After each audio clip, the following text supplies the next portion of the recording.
Okay, good evening everyone. So as we know, repetition is the most important part of learning, so who's alive? Let's raise up the hand. Okay, thank you guys. Okay, today I'm giving a talk on a very specific thing. We have heard about the broad topics today, how to keep things secure, how we should organize our work, how we should organize our team. This is a very technical aspect, very deep aspect. And my goal today is actually to encourage you to start using this for your projects, for your organizations.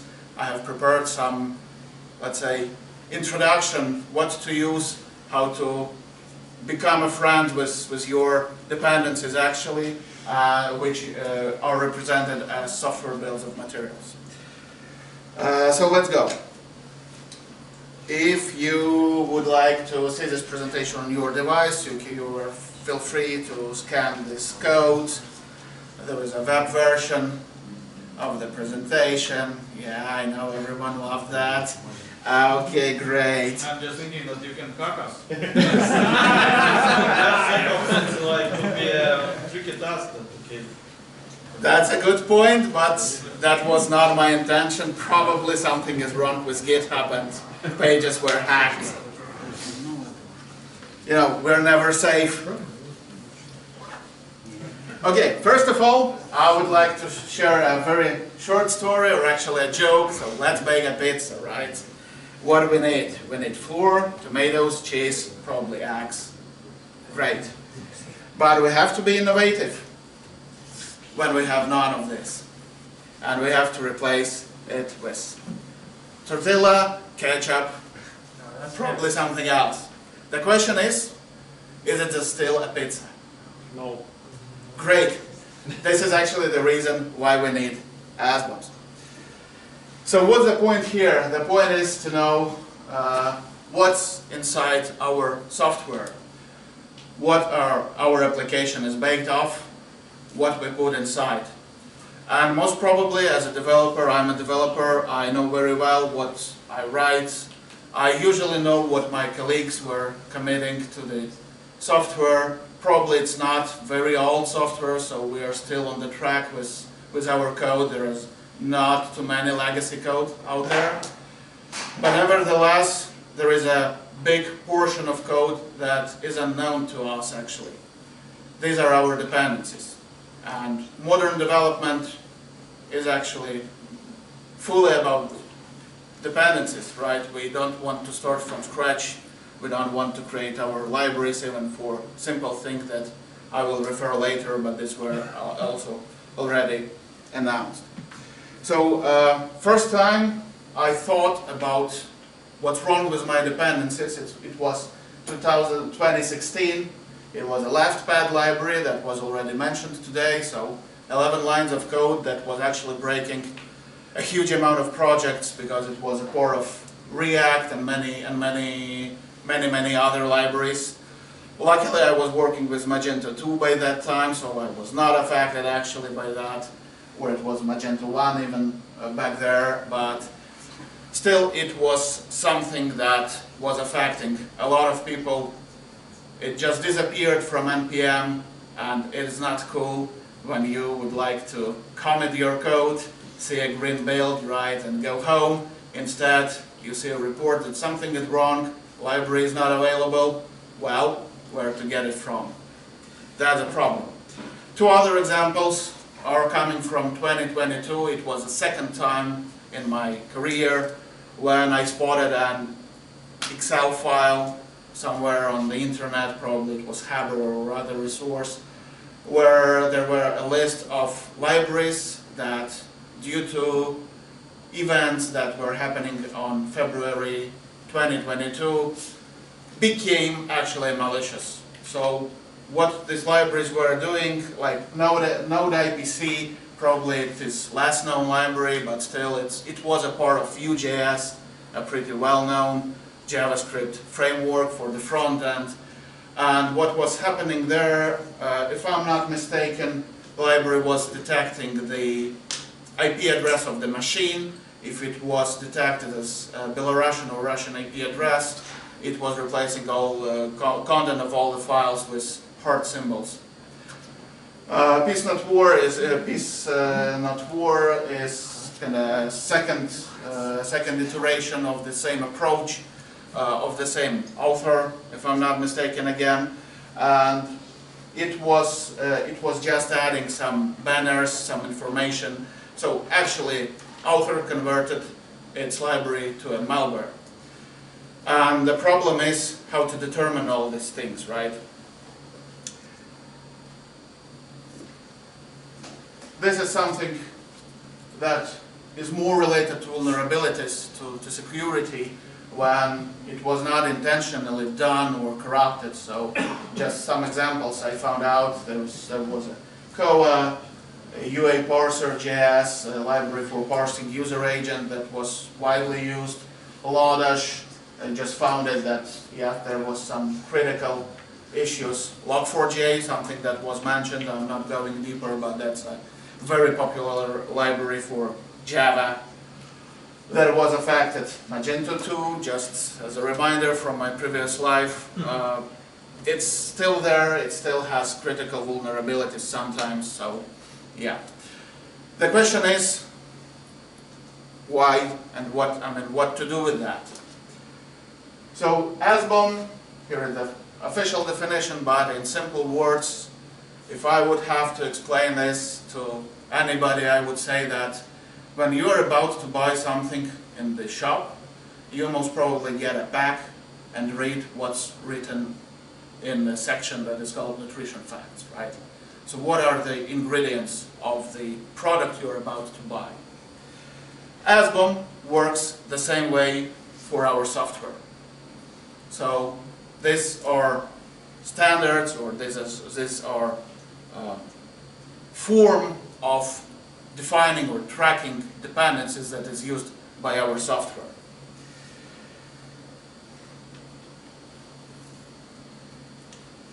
It's not just a standard that came from developers, it's also,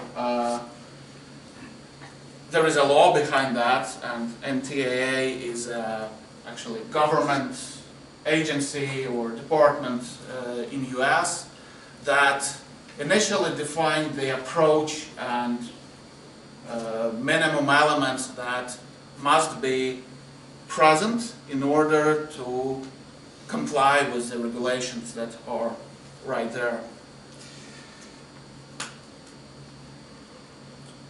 So software bills of materials right now, today, has two formats. First one is SPDX. It's been pretty old. It's invented and it's supported by Linux Foundation. Initially, it was meant to track the license across the software. So the main point of it was to find out what is the license of each package, of each component, and keep it trackable and accountable for legal needs. But it was a broad standard, so right now it can be used to handle SBOM-related information, to handle all the details about the packages, not only licensing information, and therefore allows to transmit all the necessary data that we could work on later. CDX or CycloneDX is something introduced by OWASP. It has a form of JSON or XML, or actually protocol buffer. Examples of file names that could be used to indicate the format. It's less relevant, but still probably worth to know what's it about.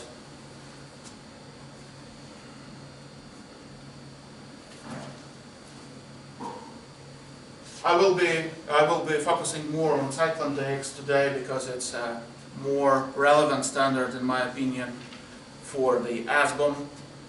I will get to back this a bit later again, but this is actually the high-level description of the structure of the file. So As you see, there is a place for metadata, components, dependencies, vulnerabilities, and this is basically what is the main aspect of our interest, right? To know the, in scope of today's talk, these are components and these are vulnerabilities that are actually affecting these components. This is a very simple example of JSON Pro. Obviously it's cut. It is, I think, a few thousand lines long JSON. Actually, why I put it here, just to mention that there are still many problems with these formats and these standards, because actually there is a spec version, right? And there is one format or serial number, if I'm not mistaken. So basically there are just two fields that are required by specification. Everything else is kind of up to you. It will never fail. It will never fail validation. Actually, for serial number, there is still a pull request that was never addressed for a month, I think, so far, where I propose actually validation. Basically, yeah, we're just in the beginning of a long path to get this work for us, not us struggling with all these things. Just for the reference, SPDX, JSON. These are official examples, so I haven't even combined or tried anything to make one look better than another, but this is definitely something looking differently, something having less descriptive fields and less descriptive look.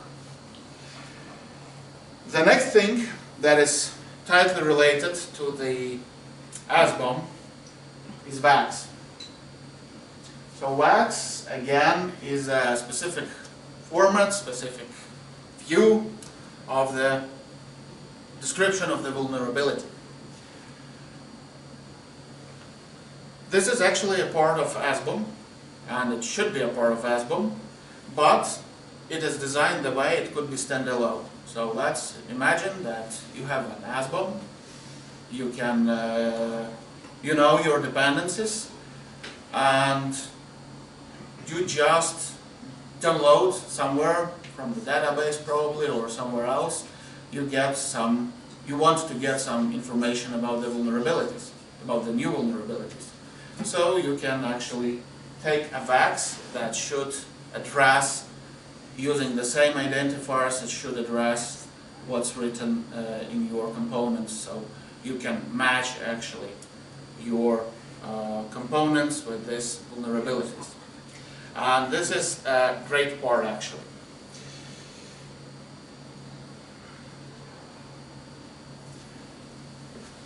And this is example of the same Cyclone DX, but it's just a VEX. So there is no component section. There are just vulnerabilities with all the related metadata, with the name of the vulnerability, references, some ratings, right, from different organizations.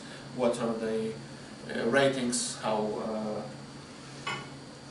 high is the risk, etc. Does this file somehow included in library? You mean? This is just a format. This is just an example of the format. Where it can be used or find out just. So it can be generated from by whom? By you, by security team. Okay, it's just for reporting. For now, yes. For now, it's just the evolution of SBOM. Unluckily, right now, is more about having a way to aggregate this data, right?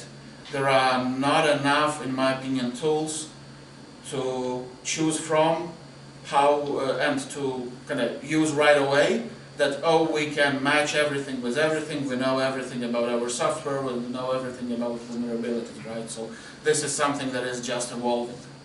But some known vulnerabilities not only included in library, some file just to know, you need to search somehow, yeah?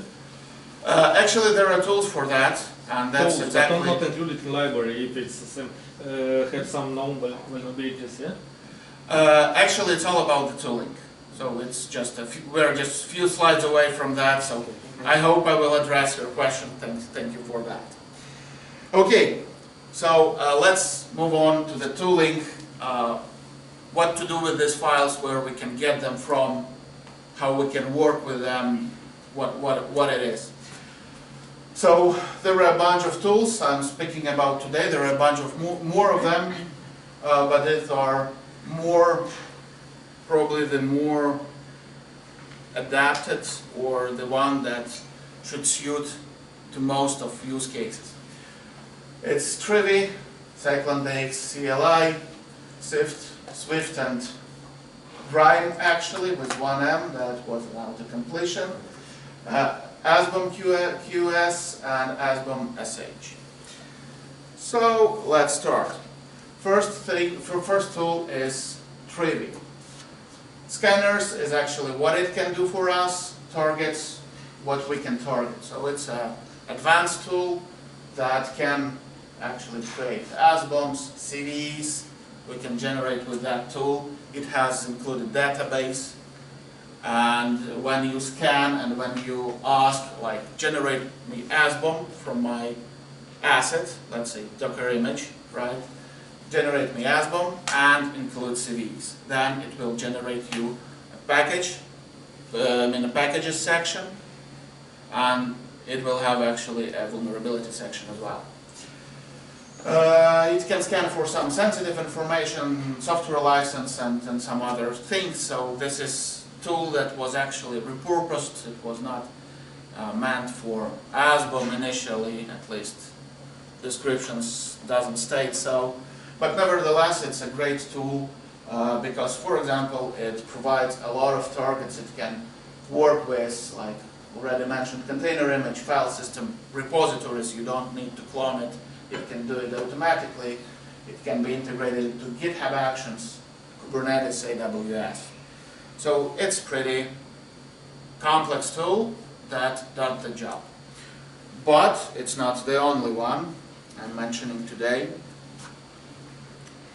The other one is CycloneDX CLI. What it does actually, it helps us to work with CDX files. That's mostly it, but that's still sometimes the case, especially when we need to convert or merge or do something with CDX files, so it's worth to have it in our toolbox. And the next tool is Sift, which can target a bit less amount of different targets, but at the same time it's still very cool because it generates a pretty high score SBOMs. And I will get back to the scoring in a while. Nevertheless, it's important tool. Actually, it's doing its work. It's supporting both formats: CycloneDX, DX, and SPDX, and also own format. And there is it's actually its brother. I would say Gripe is the right name. And yeah, it targets the same entities, but what it adds on top of that, it adds vulnerability scanning. So actually, Sift part, I managed actually to skip the Sift part and just use Gripe to generate package section or component section and vulnerability section at the same time. So Gripe, similar to Trivy, has also the database of vulnerabilities, and these are added to the SBOM once you properly add flags, etc., or run it in a specific way. One more tool. It's again CLI tool, SBOM QS, and it's important because for now we have a problem.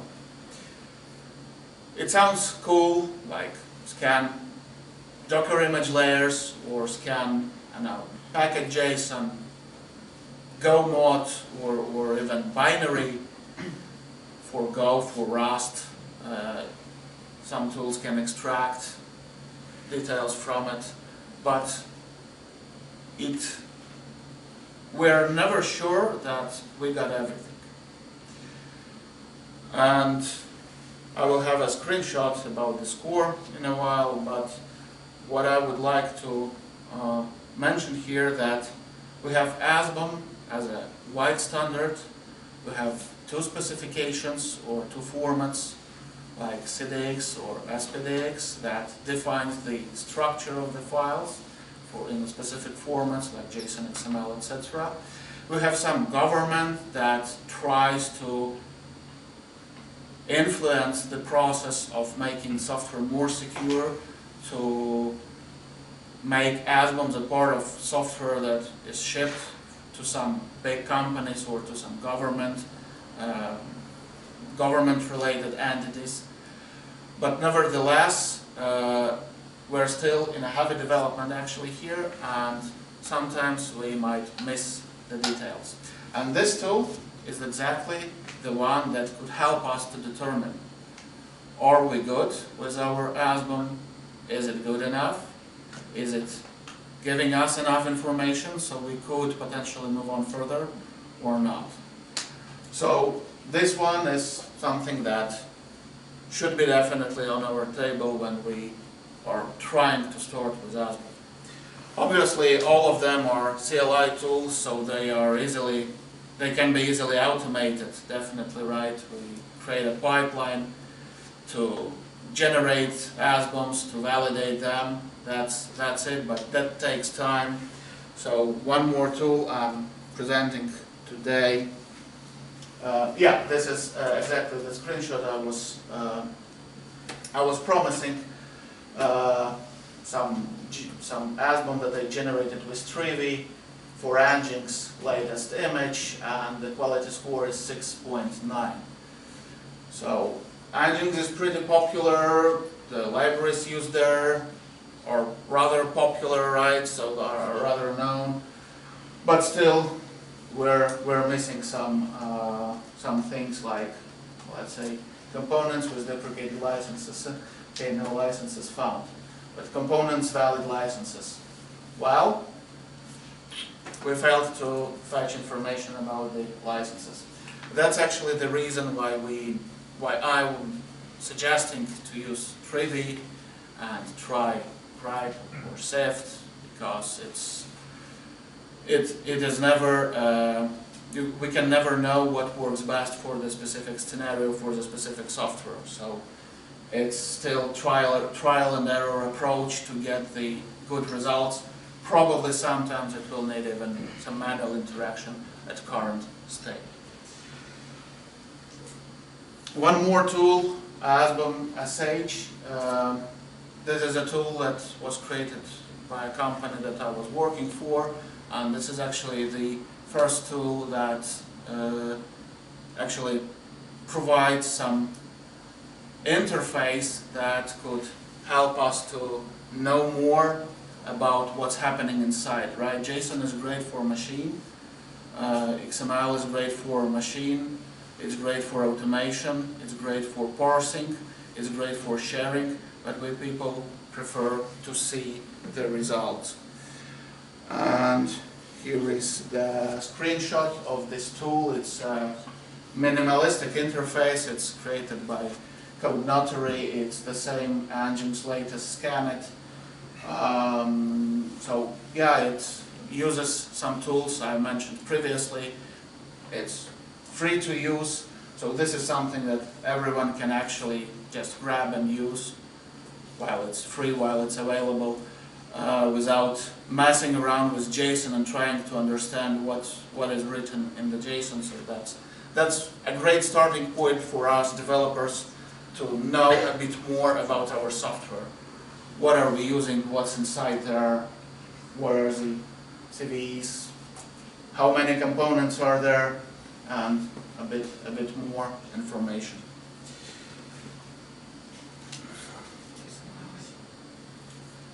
Okay. So wrapping it up with all that said, there are still a lot of challenges and still a lot of things to be done related to SBOMs. Like, we have two completely independent standards. They are not actually compatible. The worst thing about the standards is that we are never sure that what we generated is actually exhaustive, that this information is full, it's complete, and we actually cannot be sure that while we generate from the same, while we run these tools on the same artifacts, we get the same results.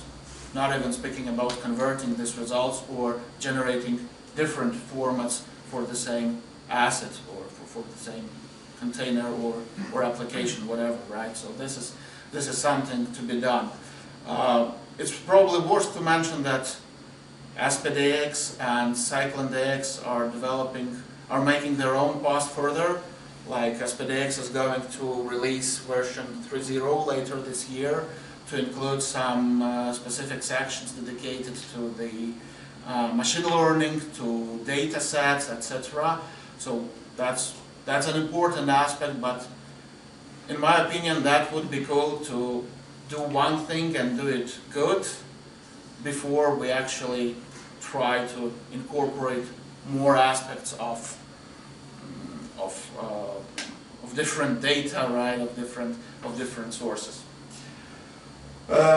Multiple formats, yeah, again, it's mostly JSON, XML, tag value, but also it's worth to mention probably that, let's say, SPDX, one of the features they're mentioning, it's possible to convert their results to Excel. Do you know why? Do you have an idea why Excel might be needed here? Because SPDX, as I mentioned, was meant to track licenses, and Excel files are much more convenient for lawyers than key value or JSON or anything else. So we see that there are still some legacy, I would say, some legacy regarding the philosophy of these standards is still present.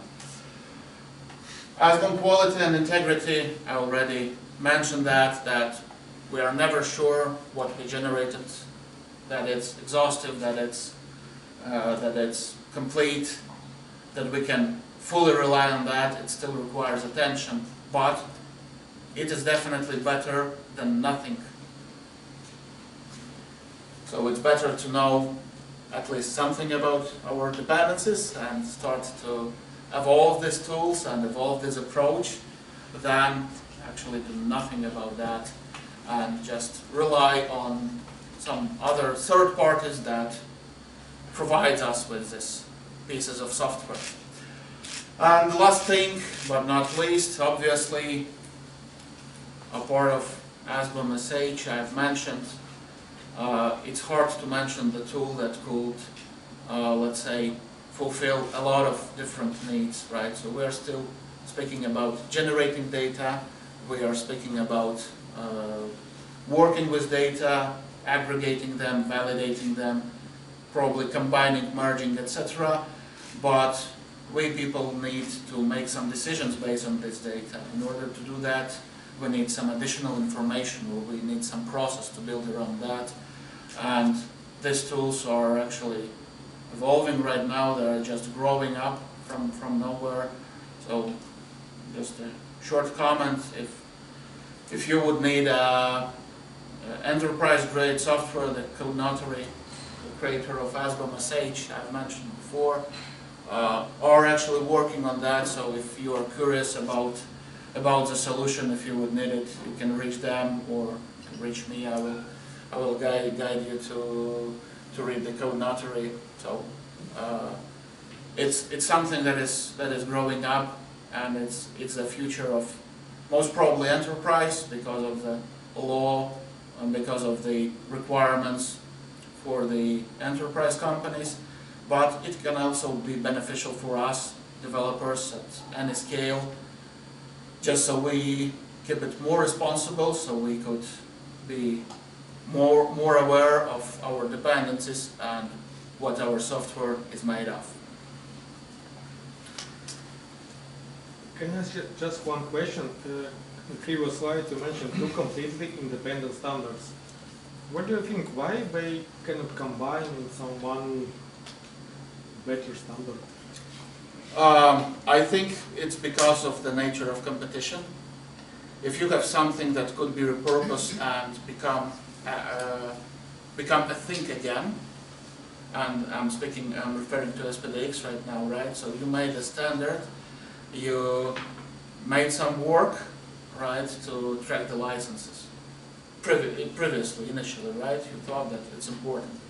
And then something else is emerging, something else is growing up, and you thought, okay, I can repurpose it.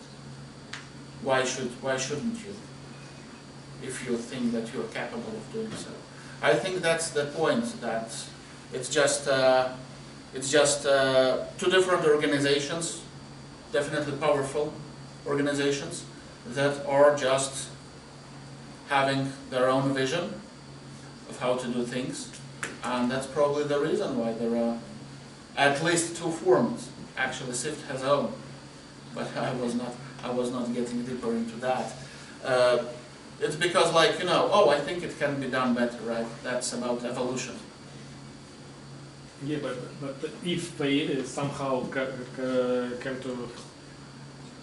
came to one, some standards will be better for all people, but they are struggling between them and just struggling for money and some power. I think that this is partially a case, or the reason why I'm giving this speech, because this is the answer to my question that I started to have, as I mentioned already, 8 years ago, right? And I think it just lacks adoption.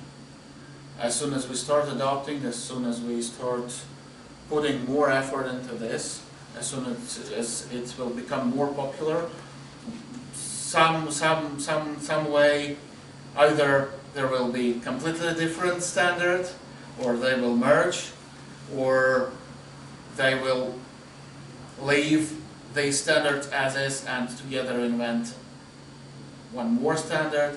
I have no idea what the future holds for us, but the point is to start using it. It's a really early moment about when SBOM gets adoption. Despot SBOM itself was invented or introduced, I think, more than 10 years ago. I don't remember the year exactly, but it's been a while there. So yeah, last thing, to probably see a smile on some faces and to keep this presentation more fancy, I asked ChatGPT, and so I used AI for this presentation, definitely to generate the images, but not only to generate some content. And yeah, so with a good SBOM, we developers should not be afraid of making complex dishes. No one should. Sorry? No one should. No one should. Great. So yeah, that's it. That's my part. If you have any questions, you're welcome. Other than that, thank you for your attention. First question, so is it possible to somehow configure the SBOM application to generate a report according to some kind of local demand of the licenses, laws, and so on? We have many countries which have limitations on the licensing of some software. They are not allowed to use in this country and so on. Is it possible to configure the application in that way to generate report that, okay, probably that you have some problems in this library because it's not allowed in this country, because you configure that? So if I understood your question correctly, it's actually not the SBOM problem, but it's a problem that I mentioned previously, with lack of some tooling, right? So when we generate SBOM, it's just a fact, right? It's a compilation of all the things we have. And if you have something, you want to know about this, right? So this should be a part of your SBOM. But what about the software that could analyze your SBOM and say that, for example, this license is not okay? This is exactly, I think this is the very next step of this entire sector of the industry. Where are we going now? Thank you. Thank you for address. I was wondering how the components defined and counted when it's just parsing the project. You mean? Well, in the previous slide there was a screen. It was aggregated info 150 components. How it's defined? How it's counted? What is a component? Okay, component is actually a dependency, and it depends on the tool that we are using. For example, for Trivi, this might be, let's say, it can be a software component. I mean, exactly dependency, like get this library, right, when we're building. But it also could be an operating system package. If we are analyzing Docker image, then it is actually analyzing all the layers and putting this as a part of, putting this as a component. So the numbers for the same project are different by the standard implementation. Might be not. Yes, it can differ even depending on the build. I mean, on the build flags, let's say, right, or some plugins that are included during the build. So you will definitely get a different results for that. I have not actually mentioned also that there are some other plugins, for example, for Maven, right, to generate the SBOM right when you build it, when you build the application, right. But what's important here is to understand what is actually your artifact or what is your target. So in this example, it's an engine's container, it's an engine's image, Docker image. Therefore, it obviously includes layers and operating system packages as well. So I think something like add user or apt is also included there. So what, as I got, what is a component should be defined on the components? It's something specific, certain. Actually, it is something that is related to this target. I mean, if you target the application, the binary, most probably you won't get any system, system applications. No, it won't be function calls. Well, we could count the components by function calls. I'm not sure how exactly this software does that, but actually this most probably taken from some metadata that is available, even in binaries. It definitely works for some cases, but obviously it can be extracted from some sort of dependency definitions like Go mod or package JSON, etc., but not only. And this is a good part, that it can actually be extracted from Docker image, etc. But it's not getting into account is it used or not. So you have added, if there is an image you are basing your application image on, if it has apt, it doesn't care if your application uses apt, it's there, right? And actually you know that it's there, and that's the important part. Is it used or not? This is probably something to be addressed in the future with different tools, with different approaches. Okay, I have a grammar question, but don't you think that the decision of creating one single standard or couple of them leads to appearance like of dozens of standards? I mean, like there was clear example. Okay, let's create a single input and output hardware interface like USB Type-C. Okay, let's create it, and we have dozens of different standards. Well, actually, standards, yeah. I think your example with Type C is a great example of evolution, because standards must be wide enough to adopt everything that might happen in the future, right? But at the same time, it must not be too wide or too abstract to make it overcomplicated, right? So I don't think that we actually need more standards, or more standards is something bad. I think it's everything is about adoption, right? So for example, why CDX is more preferable over the SPDX for me, for example, is because VEX, you cannot have VEX in SPDX format. It's not available there, right? So you should convert, you should combine, you should do some additional actions. But someone might want to use SPDX because probably they started to implement this workflow 10 years ago when they started to track their licenses, and they would like to implement SBOMs as well, or use it for SBOMs as well, right? So I don't think it is the wrong thing. What to use and what to not is decision that should be made by us again, right? By people, what to use, what to not. I think CDX is a bit better, a bit more human readable in my personal opinion. So that's it. Your question?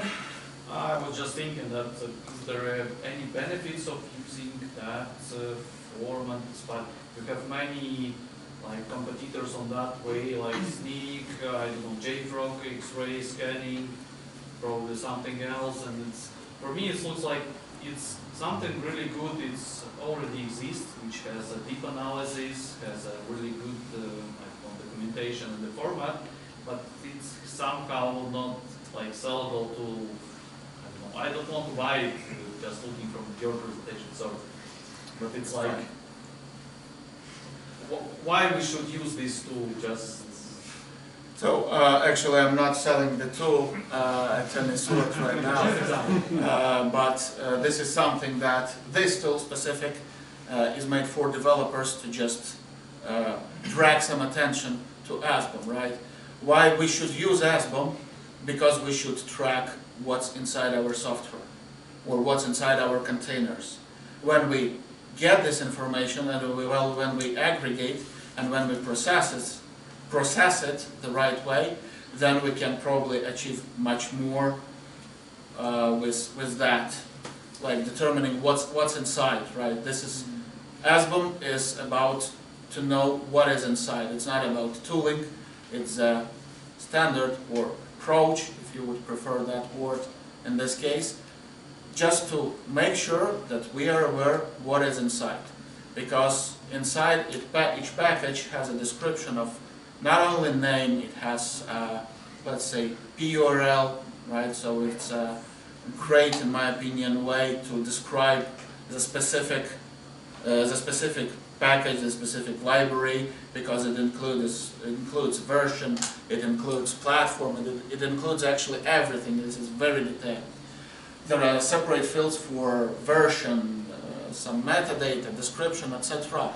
So there are a very big amount of metadata that could be later used for some different needs, like I want to know what version of software I'm using, what version of packages I'm using, right? This is something that you can get. If you have SBOMs, you can simply, I don't know, even SAT or do any other sort of simple processing to just analyze a bunch of SBOMs and get the different versions of the package you got, right? And this is actually the way that VEX matches. They use identifiers, right? So if you know the exact name, the exact version, you can match the CVE, because each CVE actually contains not only name, but it refers to the specific version, right? Starting from, ending with, are we affected or not? That's just a form. This one is just a form of visualization. There are no other such an available form for a human, but other tools are more about generating just data. What you do with this data? Well, that's a good question. Yeah, thank you. I was just thinking, okay, it's a great tool, but still I have like, as a lazy person, I want just to know that, okay, the SBOM is generated and some tool will say, okay, you have a vulnerability here, here and here, because this, according to some reports, was ended up as a possible vulnerability. So you need to fix it really fast. And is there some kind of way of notification of the lazy customers as me that I need to fix these vulnerabilities really fast? Because, okay, I know it, but I don't care. Is there a way to improve it? Actually, at the moment, I think it's not. It's the part that should be created in the future. And I'm still under NDA, so I cannot say much about the products I've been working on, but it's something that is evolving. So this is something that started. Here what you see is a simplified version of this. So this is available for any lazy people, so what you need to do is just put a container name there or image name there, and you will get this information. So what could be more straightforward to that? What you're I just cannot understand what you're missing here. I mean, it's just a part of the screen, but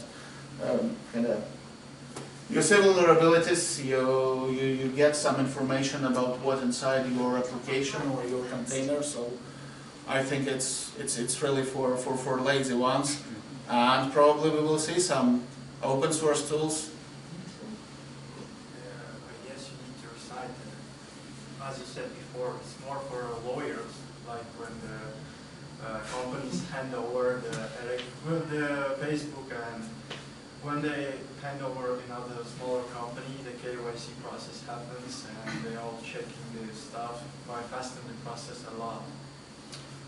Yes, that's also the case. That's not mostly for the developers. It's more for the lawyers. It is at some point. So can I elaborate a little bit? I'm just so like I'm not connected with Ilja, but I can feel the pain a little bit. Really? And where it typically the moment this hits the developers is when you have some enterprise customers or you have a legal person in the company.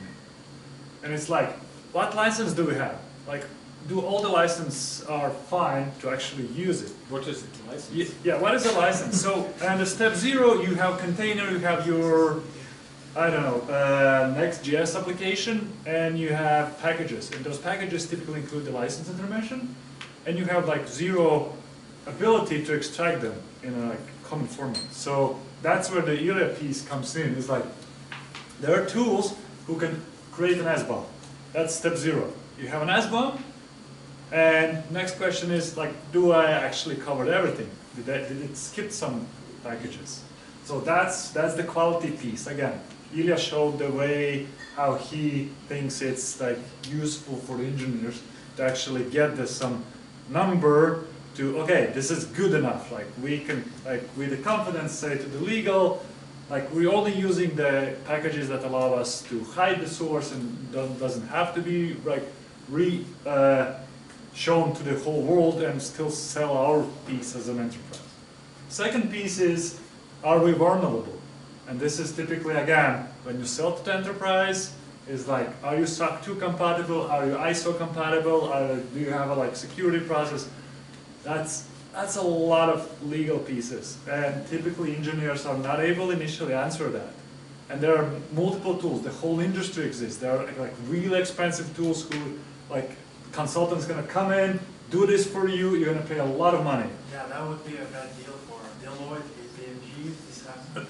Most likely they use part of those tools under the hood. Yeah, but when the agreement happens, Yeah. this will lower the price for the service. Yes, exactly. So another thing is, and the last one, like when you actually publish your, for example, iOS application, actually there is like on all modern public applications there is like license piece where it's actually like almost like an SBOM. It's the name of the package that you use, the version of it, and the license. And that like legally actually that has to be published. So Yeah, that's why I'm curious about this amazing application. I want more. I want to push one button and to tell to my business partners, okay, like everyone who is from business, okay, we have these legal problems. We need to cover that. We need to publish it. We need to do everything. So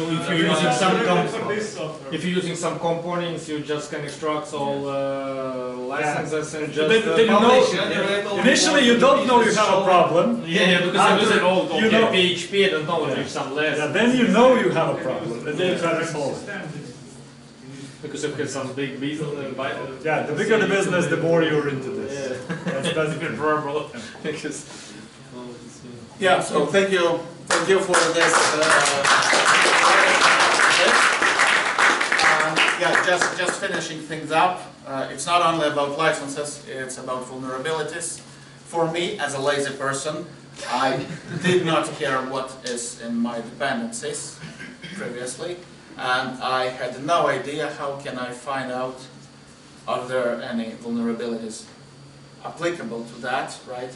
With this tool, I can at least generate some data, not information, but data at least, that could make me closer to obtaining the information about how secure my software is, right? And the toolbox, as I mentioned, is something that is evolving. And this example is a simple example. It's made for developers, by developers actually.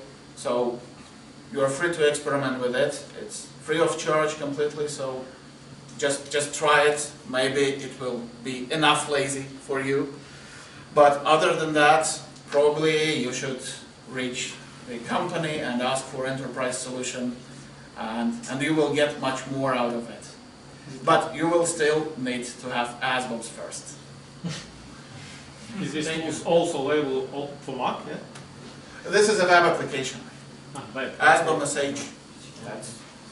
Yeah, so it works against Docker images from, obviously from Docker Hub and from 4 GitHub repos. How can you know these applications don't have vulnerabilities? Well, probably because the company that owns it is a cybersecurity company. So it's more Maybe it's hiding something from you. Maybe. And exploiting some items you are just pointing spam. I'm not commenting on that. You never know. no. One last quick question. According to this diagram, how secure is this product? Because I see a big portion of a medium Low. vulnerability. It's rather low. 46, about 47%. It's rather low. If you're speaking about the yellow one, I'm not sure how secure it is. It depends what you use inside. I mean, it should be analyzed further. There is no fast answers, right? We're speaking about security. We're never secure. We never know. That's 695 We're out of safe. 10. It still really depends. it's SBOM quality SBOM quality, that's not the that security indicates thing. how much information we got in our SBOM. Yeah. So it indicates that it can be. So goes Okay. direct conversation after the end. Yeah. Thank you. Thank you.